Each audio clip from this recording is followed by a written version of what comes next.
তো সাহারির জন্য যেহেতু উঠতেই হয়, সাহারি খাওয়ার আগে বা পরে 2 রাকাত 4 রাকাত তাহাজ্জুদ পড়া যাবে না। রব্বুল আলামিন বলেন, ওয়ামিনাল লাইলি ফাতাহাজ্জাদ বিহি নাফিলাতান লাকা আসা আইয়াবআসাকা রাব্বুকা মাকামান মাহমুদা। ও নবী, রাতের কিছু অংশ সময় তাহাজ্জুদের সালাত আপনি আদায় করবেন, কারণ এই তাহাজ্জুদ হলো আপনার জন্য নাফিলাতাল লাক, অতিরিক্ত ফরজ। আপনাকে মাকামে মাহমুদে অধিষ্ঠিত করবে কে? এজন্য যারা সম্মানিত হতে চান, সম্মানের আসনে যেতে চান, তাদের জন্য তাহাজ্জুদ অবধারিত। আমরা রমজানে সাহারির আগে তাহাজ্জুদ পড়তে চাই কি চাই না? এই নামাজটারে আল্লাহ বড্ড ভালোবাসেন। কেন জানেন? কারণ গভীর ঘুমকে স্যাক্রিফাইস করে আমরা এই নামাজ পড়ি। ঘুমের আরবি জানা আছে কারো? ঘুমরে আরবিতে কি বলে? অনেকগুলো আরবি আছে। একটা আরবি হচ্ছে নুআস, তন্দ্রা, তন্দ্রা, আমানাতান নুআসা কোরআনে এসেছে। আরেকটা আছে ঝিমুনি, ঝিমুনি, এইভাবে ঝিমুনি আসে ঘুমের আগে, এটারে বলে সিনা। এটারে কি বলে? সিনা। স্বাভাবিক ঘুমকে আরবিতে বলে নাউম। স্বাভাবিক ঘুমকে কি বলে? এই সিনা আর নাউমকে আল্লাহ এক আয়াতে এনেছেন, লা তাখুযুহু সিনাতু ওয়ালা নাউম। আল্লাহর তন্দ্রা নাই, ঘুম নাই, ঘুমের আগে যে তন্দ্রা আছে ওইটাও নাই। তাহলে নুআস, সিনা, নাউম পেলাম। আরেকটা ঘুমের আরবি হচ্ছে হুজুদ। চাঁপাইনবাবগঞ্জ আওয়াজ করে বলেন, আরেকটা ঘুমের আরবি কি? হুজুদ। এটা মাঝরাতের ঘুম, শেষ রাতের ঘুম, যেই ঘুমটা বড্ড মজা লাগে। কাঁথা টেনে টেনে, ব্ল্যাঙ্কেট টেনে টেনে আরেকটু ঘুমাইতে মন চায়, আরেকটু, আর 1 মিনিট, আর 2 মিনিট, এরকম একটা মজার ঘুম শেষ রাতে আছে না নাই? এই শেষ রাতের ঘুম, এই হুজুদের ঘুমকে স্যাক্রিফাইস করে যেই সালাত পড়া হয়, ওই সালাতের আরবি নাম হচ্ছে সলাতুল হুজুদ বা সলাতুত তাহাজ্জুদ। চিল্লায় বলেন আল্লাহু আকবার। এজন্য আল্লাহ তাআলা এই তাহাজ্জুদের সালাতকে এত পছন্দ করেন। পড়বেন তো রমাদানে। 4 নম্বরে মুক্ত হস্তে দান করুন, মুক্ত হস্তে দান করুন। ওয়ামা আতাইতুম মিন যাকাতিন তুরিদুনা ওয়াজহাল্লাহি ফাউলাইকা হুমুল মুদঈফুন। তোমরা মনে করো না যাকাত দিলে তোমাদের সম্পদ কমে যায়, এটা ভেবো না। বরং তোমরা আল্লাহর খুশির জন্য যে যাকাত দাও, তারপরে তোমার যে সম্পদ থাকে ওই সম্পদের মধ্যে প্রবৃদ্ধি দান করে কে? আপনি মনে করছেন দিলে কমে? চাঁপাইনবাবগঞ্জের ভাইয়ের আওয়াজ করে বলেন, দান করলে কি সম্পদ কমে নাকি বাড়ে? আওয়াজ করে বলেন, কমে না বাড়ে? বাড়ে। যেটা দান করেন, কামাসালি হাব্বা আম্বাতাত সাবআ সানাবিলা ফি কুল্লি সুম্বুলাতিন মিয়াতি হাব্বা।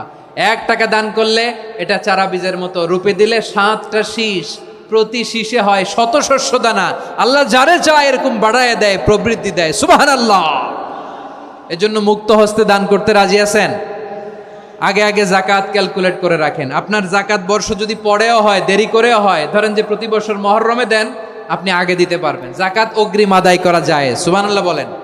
বিষ্ণু ঈসা ইসলাম রমাদানে এত দান করতেন, কানা আজওয়াদান নাস, কিন্তু রমাদানে আজওয়াদুন নাস আজওয়াদু বিল খাইরি মিনার রিহিল মুরসালা। প্রবাহিত বাতাসের চেয়ে বিশ্বনবী আরো বদান্যতা বেড়ে যেত। প্রবাহিত বাতাস যেমনি সবাইরে বাতাস দেয়, আস্তিক নাস্তিক মুমিন কাফির সবাইকে শীতল করে দেয়, তেমনি নবীজির রমাদানের দান ছিল এমন, কেউ নবীর কাছে চেয়ে ফিরে গিয়েছে এর নজির নাই। জোরে বলেন সুবহানাল্লাহ। রমাদানে দান করব, ইফতার শেয়ার করব। কাউকে ইফতারি করালে সারাদিন রোজা রেখে তার যে সওয়াব, আপনি ইফতার করানোর কারণে আপনার আমলনামায় ওই সওয়াব আল্লাহ ঢুকাই দিবেন। পড়েন সুবহানাল্লাহ। সাহাবারা বললেন, নবী আমরা গরিব মানুষ, ইফতারি খাওয়ানোর পয়সা নাই। আল্লাহর হাবিব বললেন, ওয়ালাউ বিমাজকাতি লাবান, 1 ঢোক দুধ, ওয়ালাউ বিতামরা, 1টাও খেজুর, ওয়ালাউ বিশারবাতিমা, 1 ঢোক পানি খাইয়েও যদি কারো রোজা ভাঙাও, তারপরে ওই সওয়াব তোমার আমলনামায় দিবে কে? তাহলে মুক্ত হস্তে দান করুন, 4 নাম্বার। 5 নাম্বার হচ্ছে কদর তালাশ করুন। রমজানের সবচেয়ে দামি সময়। বিষ্ণু বলেন, মান হরিমা খাইরাহা ফাকাদ হরিম। যে কদর মিস করলো সে সব মিস করলো, হি ইজ দ্য লুজার। আচ্ছা বলেন, এই বরকতের মাসে আমরা কি লুজার হতে চাই না গেইনার হতে চাই? সবাই বলেনি। বলেন, এই রমাদানে আমরা লুজার হব না গেইনার হব? ইন্না আনজালনাহু ফি লাইলাতিল কদরি ওয়া মা আদরাকা মা লাইলাতুল কদর লাইলাতুল কদরি খায়রুম মিন আলফি শাহর। পড়েন আল্লাহু আকবার। লাইলাতুল কদরি খায়রুম মিন আলফি শাহর, হাজার মাসের চেয়েও সেরা।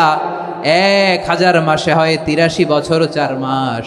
83 বছর 4 মাস টানা ইবাদত করলে যেই সওয়াব, কদরের রাতে ইবাদত করলে অতটুকু সওয়াব আপনি পাবেন, আল্লাহ সেটা বলে নাই। আল্লাহ বলে তার চাইতে বেশি সওয়াব দিয়ে আপনার আমলনামা ভরে দিবে কে? কদর যেন মিস না হয়। 21, 23, 25, 27, 29 নাকি খালি 27? আপনারা কি খালি 27? হ্যাঁ না, ফালতামিসু ফিল আশরিল আওয়াখিরি ফিল মিনাল ভিতরি, রমজানের শেষ দশকের বেজর রাতগুলোকে কদর হিসেবে তালাশ করো। আল্লাহর হাবিব সাল্লাল্লাহু আলাইহি ওয়াসাল্লাম শেষ 10 দিন টানা ইবাদত করতেন, টানা ইবাদত। ইদা জাআল আশরু আহিয়াল লাইলা আইকাযা আহলা ওয়া জাদ্দা ওয়া শাদ্দাল মিজার, সারা রাত জেগে ইবাদতের নজির নবীজির নাই, শুধু রমজানের শেষ দশক ছাড়া। সুবহানাল্লাহ বলেন। নিজেও ঘুমাতেন না, ফাতেমা রাদিয়াল্লাহু তাআলা আনহু, আলী রাদিয়াল্লাহু তাআলা আনহু কাউকে ঘুমাতে দিতেন না, সবাইকে জাগিয়ে তুলতেন। আমরা সারা রাত জেগে ইবাদত করব, রাজি আছেন তো? কদর যেন আমাদের মিস না হয়। আজকে থেকেই ক্যালেন্ডারে মার্ক করে রাখেন, সব কাজ পেছনে ফেলে, সব ব্যস্ততাকে পেছনে ফেলে ইবাদতের জন্য আমরা প্রস্তুত থাকবো কদরের রাতে। কোনোভাবে কদর যেন আমাদের মিস না হয়, ইনশাআল্লাহ। বলেন তো সবাই। 6 নম্বরে পারলে ইতিকাফ করবেন। আল্লাহর হাবিব সাল্লাল্লাহু আলাইহি ওয়াসাল্লাম প্রতি বছর 10 দিন ইতিকাফ করতেন। যে বছর ইন্তেকাল করবেন সে বছর 20 দিন ইতিকাফ করেছেন। আপনি বলবেন হুজুর ইতিকাফ না করলে সমস্যা কি? আমার নবী একটা ইবাদত সারা জীবনেও ছাড়ে নাই, আর আপনি জীবনে একবারও করেন নাই। এবার হিসাব আপনার কাছে, হিসাব আপনার কাছে। না পারলে অন্তত রাত্রি বেলাগুলো মসজিদে কাটাবেন, পারবেন তো ইনশাআল্লাহ? সব শেষে শিশু এবং নারীদের ব্যাপারে বিশেষ খেয়াল রাখবেন। শিশুদের রমাদানের ব্যাপারে উৎসাহ দেন, তাদের প্রস্তুতি নেওয়ান, তাদেরকে রোজা রাখতে দিবেন। আমার ভাইয়েরা এবং বোনেরা, পর্দার আড়ালে মায়েদেরকে বলবো, চাপাই নবাবগঞ্জের মায়েরা, 1 দিন 2 দিন না খেয়ে থাকলে আপনার ছেলে মেয়ে মারা যাবে না, ঠিক কিনা বলেন? ওদেরকে উৎসাহিত করেন, ওদের ছোট্ট যারা রাখতে দেন, বলেন যে বাবা সকাল থেকে দুপুর পর্যন্ত না খেয়ে থাকলে তোমার অর্ধেক রোজা, এরকম 2 দিন অর্ধেক মিলে তোমার 1 রোজা। এরকম আমি কত রোজা রাখছি ছোটবেলায়, কোনো হিসাবই নাই। আমার দাদি বলতো সকাল থেকে না খেয়ে দুপুর 12টা পর্যন্ত রাখলে নাকি অর্ধেক হয়, এরপরের দিন অর্ধেক, 2 অর্ধেক মিলে 1 রোজা। এটা তো আসলে রোজা হয় না, কিন্তু তাকে উৎসাহ দেয়া। ইফতার প্রোগ্রামগুলোতে নিবেন আমাদের বাচ্চাদেরকে, দেখবেন যে ওর ক্ষুধা লাগতেছে, খায় না, কারণ কেউ খায় না। একজন আজান দিচ্ছে, সবাই খেজুর নিয়ে ইফতার করতেছে। এই দৃশ্য, এই ট্রেডিশন, এই ইবাদত, এই তারবিয়া ওর আগামীর জীবনটাকে সুন্দর করবে। চিল্লায়া বলেন ঠিক কি না? এভাবে আগামীর প্রজন্মকে আমাদের গড়তে হবে। শিশুদের রোজার ব্যাপারে প্রস্তুতি নিন, উৎসাহ দিন। আর নারীদেরকে কষ্ট দিবেন না। সারা দিন পেঁয়াজু, আলুর চপ, বেগুনি, পাকোড়া, ছোলা, মুড়ি, শরবত, রুয়াবজা আছে না নাই? বানাতে বানাতে আমাদের বোনেরা কাহিল হয়ে যায়, আর তারাবি পড়তে পারে না, ইবাদত করতে পারে না। আমরা যেন আমাদের বোনদের প্রতি ইহসান করি, পারবেন তো সবাই? এই 7টি করণীয়, 7টি বর্জনীয়। 1 নাম্বার, বিলম্বে ইফতার করবেন না কখনো। 1 নাম্বার, দেরি করে ইফতার করা নিষিদ্ধ। ইহুদিরা দেরি করে ইফতার করে। লা ইয়াজালুন নাসু আলা খাইরিন মা আজ্জালুল ফিতরা। বিশ্বনবী বলেছেন, এই উম্মত যতদিন আগে আগে ইফতার করবে, এই উম্মতের কপাল থেকে কল্যাণ কেউ ছিনিয়ে নিতে পারবে না। চিল্লায় বলেন ঠিক কি না? আজানের জন্য বসে থাকবেন না, সময় দেখবেন। স্থানীয় সময় যখন সূর্যাস্ত হওয়া মাত্রই বিসমিল্লাহ, খেজুর খেয়ে ফেলবো, পারবেন তো? নাকি দেরি করবেন? 2 নাম্বার, রমাদানের পবিত্রতা বজায় রাখবো। কোনো তর্ক বিতর্ক অশ্লীলতায় আমরা জড়াবো না, ঝগড়া করবো না, সরাসরিও না, ফেসবুকেও না। করবেন কেউ গালি দিলে বলবেন ইন্নিমরুন সায়েম, আমি রোজাদার। আল্লাহর হাবিব শিখিয়েছেন, কেউ যদি তোমার গালি দেয়, কটু কথা বলে, অশ্লীল কথা বলে, রমজানে তুমিও বলতে পারবে না। তুমি বলতে পারবা ইন্নিমরুন সায়েম, আমি রোজাদার। আজকে থেকে নিয়ত করেন, রমজানে কেউ গালি দিলে আপনি একটা গালি দিবেন নাকি? কি বলবেন? রোজাদার, রমজানের পবিত্রতা আমি ভঙ্গ করতে পারবো না। অশ্লীল নাটক, সিনেমা আমরা দেখবো না।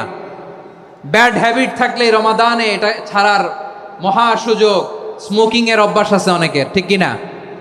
চাঁপাইনবাবগঞ্জে আপনারা স্মোকিং করেন? হ্যাঁ, না না আমরা করি না। বলেন করি না? করবেন না কেউ? যদি কারো থাকে, কে করে হাত তোলালাম না আমি। এই রমাদানে এই স্মোকিং হ্যাবিট থেকে আমরা বেরিয়ে আসবো, ঠিক কিনা বলেন? 3 নাম্বার, আমরা মিথ্যা বলবো না। বিশ্বনবী বলেন, মানলাম ইয়াদা কাওলা জুরি ওয়াল আমালা বিহ ফালাইসা লিল্লাহি হাজাতুন ফি আইয়াদা তাআমাহু ওয়া শারাবা। যে রমজানে মিথ্যা কথা, মিথ্যা কাজ, মিথ্যা সাক্ষী ছাড়তে পারে নাই, তার না খেয়ে থাকা, উপবাস থাকা দিয়ে আল্লাহর কিছু যায় আসে না। এজন্য মিথ্যার সাথে আমাদের কোনো সম্পর্ক আছে? মিথ্যা বলবো না। 4 নাম্বার, অপচয় করব না। ইন্নাল মুবাযযিরিনা কানু ইখওয়ানাশ শায়াতিন ওয়া কানা শাইতানু লিরাব্বিহি কাফুরা। অপচয়কারী শয়তানের ভাই। আচ্ছা, যে শয়তানের ভাই ও নিজেও আরেকটা কি? শয়তান। যে শয়তানের ভাই ও নিজেও আরেকটা কি? অপচয় করব না। ইফতারি করতে যে আমরা অনেকে অপচয় করি, এগুলো করবেন আপনারা? না, অপচয় অপব্যয় করব না। 5 নাম্বারে, রিয়া, লোক দেখানো ইবাদত আমরা করব না। লোক দেখানোর জন্য নামাজ, রোজা, জিকির, তেলাওয়াত, দান, সদকা এগুলো করলে আল্লাহর দরবারে এগুলো কবুল হবে? বিশ্বনবী বলেন, দাজ্জালের ফিতনার চেয়ে একটা বড় ফিতনার ভয় আমি করি, সেটা কি? আর রিয়া, শো অফ মেন্টালিটি, লোক দেখানো মানসিকতা। এটা থেকে আমরা বিরত থাকবো ইনশাআল্লাহ। 6 নাম্বার, অনেক গুরুত্বপূর্ণ। ব্যবসায়ী ভাইয়েরা, ব্যবসা করেন কারা কারা? হাত তুলে দেখান তো আমারে। মাশাআল্লাহ, হাত নামান। ব্যবসায়ী ভাইয়েরা, অনেক অসাধু ব্যবসায়ী আছে, রমজান আসলে নিত্য প্রয়োজনীয় পণ্যের মূল্য বৃদ্ধি করে দেয়। এরকম আছে না নাই? এগুলো করবেন না। মজুদদারি করবেন না। পণ্যের কৃত্রিম সংকট বাজারে করবেন না। আপনি লাখ টাকা কামায়া ভাবছেন যে রোজাদারদের কষ্ট দিয়ে ধনী হবেন। এমন রোগ আল্লাহ আপনারে দিবে, কোটি টাকা দিয়েও আপনি হাসপাতালের বিল পরিশোধ করার ক্ষমতা আপনার হবে না। খবরদার। শেষ বয়সে দেখবেন কি কষ্ট আপনার হয়। আপনি রোজাদারদের কষ্ট দিয়েছেন, আল্লাহ আপনার সুখে রাখবে? আল্লাহর দোহাই লাগে, আমার ব্যবসায়ী ভাইয়েরা এটা করবেন না। আরব বিশ্বে আমরা দেখেছি, আরব বিশ্বের ব্যবসায়ীরা সারা বছরে ব্যবসা করে, রমজানে ভর্তুকি দেয়। আর আমার দেশের কিছু অসাধু ব্যবসায়ী রমজানে গলাকাটা ব্যবসা করে আর সারা বছর সইটার উপর দিয়ে চলে। চিল্লায় বলেন ঠিক কিনা? করবেন না, এটা করবেন না। নিত্য প্রয়োজনীয় পণ্যের মূল্য বৃদ্ধি করা হারাম, পণ্যের কৃত্রিম সংকট তৈরি করা হারাম, মজুদদারি করা হারাম, রোজাদারদেরকে কষ্ট দেয়া হারাম, এটা করবেন না। 7 নাম্বারে সর্বশেষ কথা, অধীনস্থ যারা আছে তাদের কাজের চাপ আপনারা কমিয়ে দিবেন। কাজের লোক, ফ্যাক্টরির ওয়ার্কার, স্টাফ, তাদের প্রতি যদি রহম করেন, আপনার উপর রহম করবে কে? এই পবিত্র রমাদানের 7টা করণীয়, 7টা বর্জনীয় মনে রাখা যাবে তো ইনশাআল্লাহ?